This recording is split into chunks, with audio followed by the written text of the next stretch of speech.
Bonjour mes amis, bonjour mes loulous sacrés.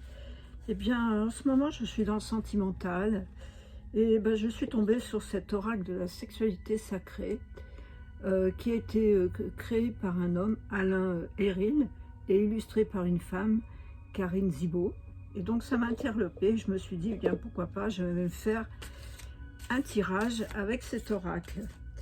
Alors, bien sûr, je me lance dans un domaine un peu tabou, et pourtant une partie essentielle de la vie, un moyen de communication et de partage essentiel avec l'autre,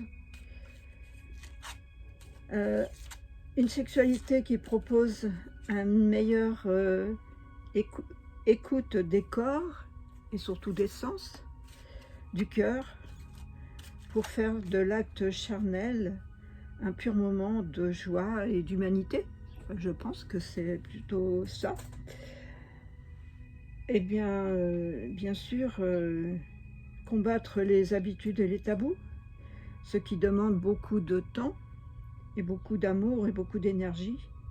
Mais peut-être que ça vaut la peine d'essayer de trouver l'expression de l'amour divin en soi par la sexualité. Accueillir, recevoir les énergies divines de la femme est pour lui l'expression la plus élevée de son amour à elle, ce qui est magnifique. Enfin, ce tirage est intemporel, il ne pourra pas parler à tout le monde. Prenez ce qui fait vibrer votre cœur, comme d'habitude. Merci à mes abonnés et merci aux nouveaux de s'abonner pour faire vivre ma chaîne. Bienvenue. Laissez-moi un petit pouce et puis un petit commentaire si ce tirage vous aura plu. Donc, je vais faire un tirage en croix. Comme vous voyez, j'ai rien préparé, donc ça va sauter direct. Alors déjà, première carte, on va prendre celle-ci, on va prendre celle-là, celle-ci qui saute, et puis celle-là qui a voulu venir. Alors, ça commence bien. En dos de deck, nous avons le 10, 19, qui fait 1. Apprendre à se masturber face à face, c'est-à-dire accepter de regarder l'autre et de l'accompagner, de chacun s'accompagner dans cet acte sacré que je considère moi comme sacré. Maintenant, je sais que c'est un terrain glissant et donc chacun va peut-être pas comprendre exactement ce que ça comporte. En première carte, qui représente le couple, eh bien, c'est incarner le divin sexuel. Et oui, incarner. Voir l'amour comme une spiritualité naturelle. Transcender ses tabous, transcender ses peurs, parce que bien souvent, c'est souvent des peurs qui arrêtent de s'exprimer dans l'amour. Et aussi, peut-être prendre le temps de savourer les choses. Pas un petit coup vite fait, mais quelque chose de plus profond et de plus divin. Retrouver le divin en soi. Et ça peut être possible dans la sexualité. Et en face, eh ben, justement, c'est ce que je disais, apprendre à ralentir, c'est-à-dire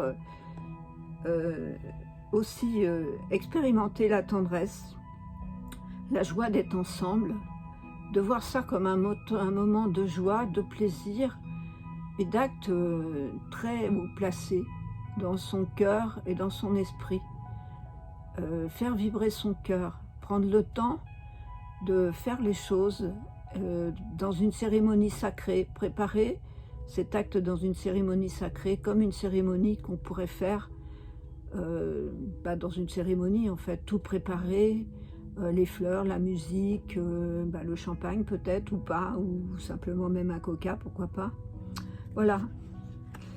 Et puis là, eh bien, découvrir qu'est-ce que... pardon. J'ai un trou là, excusez-moi. Voir aussi quel conseil il est donné au couple. Eh bien, c'est le 2. Le 2, donc, c'est bien le couple. Découvrir l'ultime tendresse, c'est ce que je viens de vous dire à l'instant. C'est découvrir la tendresse de l'autre, la tendresse qu'il y a en soi, la tendresse dans son corps, dans sa peau, dans son énergie. Découvrir ce qu'on a de mieux dans l'autre et aussi dans soi-même, puisqu'on est le miroir de l'autre. Donc comme on est le miroir de l'autre, on prend ça, on accueille tout ce qui vient, que ça soit bien ou que ça soit pas bien. Si c'est pas très bien, ça viendra mieux la prochaine fois. Mais tomber dans la tendresse, dans l'amour, dans les caresses, dans des choses plus profondes. Ah, c'est mon message, c'est ce que je ressens. Et aussi, eh bien, prendre comment on évolue, eh ben, c'est prendre le contact avec les forces telluriques de la sexualité, mais en même temps de la terre, puisque nous sommes issus de la terre, et que la terre elle nous apporte eh bien, cette vie, cette nourriture spirituelle, et notre nourriture aussi, c'est avec ça qu'on mange, hein, c'est elle qui nous produit les produits, bien sûr, les paysans, mais en même temps, c'est elle qui est maîtresse et qui nous fait découvrir des senteurs et des goûts, des fleurs, et puis des magnifiques fruits, etc. Même si quelquefois on parle beaucoup de pollution, eh bien éviter la pollution et voir même dans la pollution quelque chose de tendre et qui ne nous fait pas forcément du mal. C'est mon point de vue. Et voilà, ben c'est ce que je dis, être en lien avec la nature. La sexualité est une prise aussi en charge d'être en lien avec cette nature, avec cette terre et ces forces telluriques de la terre. Et ça peut être très évolutif, très fort, très puissant. Je vais prendre des cartes en conclusion, qui sont des cartes de couple. Alors, je ne sais pas du tout ce que ça va donner. On va prendre 3 cartes qui vont peut-être nous donner des cartes d'amour et de cœur. Bon, je prends ces deux-là qui vont sauter. Transformation, métamorphose. Et oui, par cette sexualité, on peut transformer et aussi transformer les choses. Transformer aussi tout ce que l'on reçoit, que ça soit en bon et en mauvais. La deuxième carte, bah, c'est déménagement.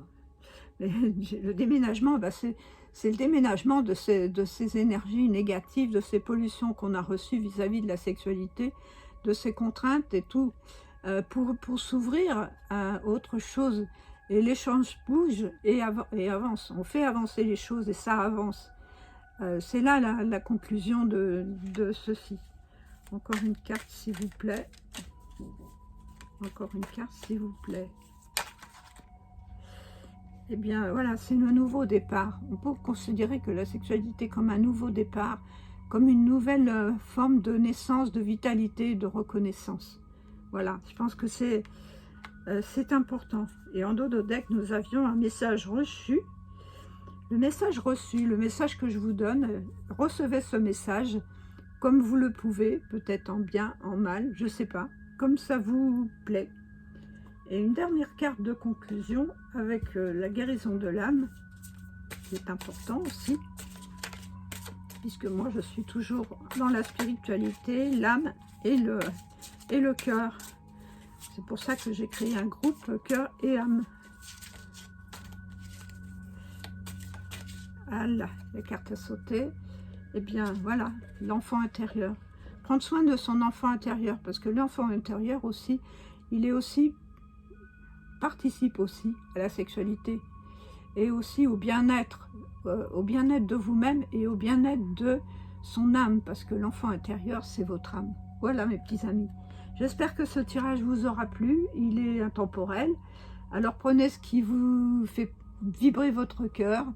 Et soyez dans l'amour et le partage de la sexualité. Ah oui, je voulais vous dire aussi, eh bien, je me suis inspirée de ce livre qui est de Barry Long et qui est Faire l'amour de façon divine. Et c'est aussi un homme, c'est marrant, l'oracle. Et c'est aussi un homme, et là aussi, c'est ainsi un homme. Et ce livret est très, très instructif et j'adore. Vraiment, on voit les choses d'une autre façon. Et